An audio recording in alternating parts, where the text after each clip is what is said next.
came together at the end of last summer with a group of people in Tufnell Park, and I've been doing some work with Transition Town Heathrow and other transition towns in London, and I live in Tufnell Park, and so we kind of thought, why not in Tufnell Park? Why not have a transition town in Tufnell Park as well? So at the end of last summer, we kind of just put out some flyers, thought we'd test the water and see who was interested, and lots of people came along to our first meeting. I went to my first Transition Town meeting last summer when I went to the Transition Kentish Town. I finally managed to get to see the Cuban film, Power of Community, and then I've been to a couple of Transition Tufnell Park events since then, but this is the first time.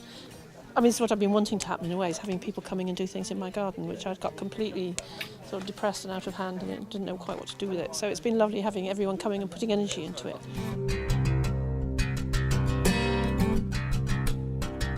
I'd like to see it be used by lots of people, and it's good how many people have turned up today, but I hope it continues to be maintained and hopefully eaten by everyone else.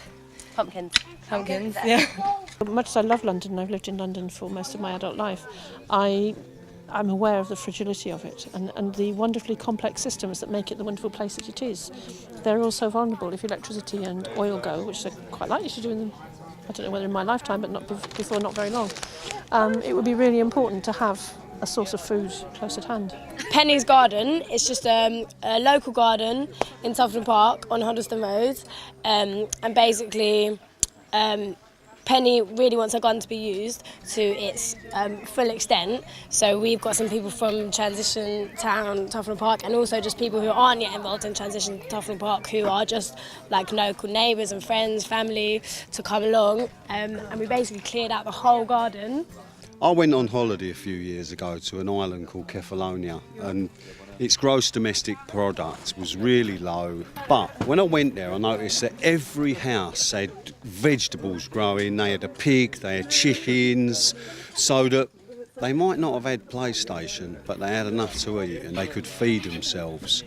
And all the neighbours were friends with each other, so if your crop failed, your neighbour would help you.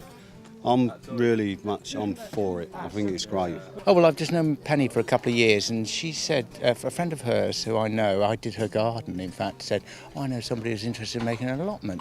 I thought that's a great idea, so I've just been trying to jivvy that along and help when it's happened, and finally it has happened and it's becoming an allotment now. Well, I think you start off with the easy things, which are peppers and courgettes and tomatoes, things like that, and then get more adventurous as you get more and more confident. That's how I would do it. We did a seed planting workshop. We're hoping to carry that on, hopefully at maybe all the different primary schools around here, get all the primary schools involved. Hopefully get a growing space in the playing fields. And also just bring together the community. It's a really, really nice way to bring everyone together. As you can see today, we just had people from all over Tufnell Park and a little bit beyond as well, just coming together to do something really, really productive. Lots of neighbours coming together, being really solid with each other, and that is what you need. You're not singularities, we're groups of people on this planet, not just on your own. And this is the way forward. Come along, come and visit us, come down to Transition Tufnell Park.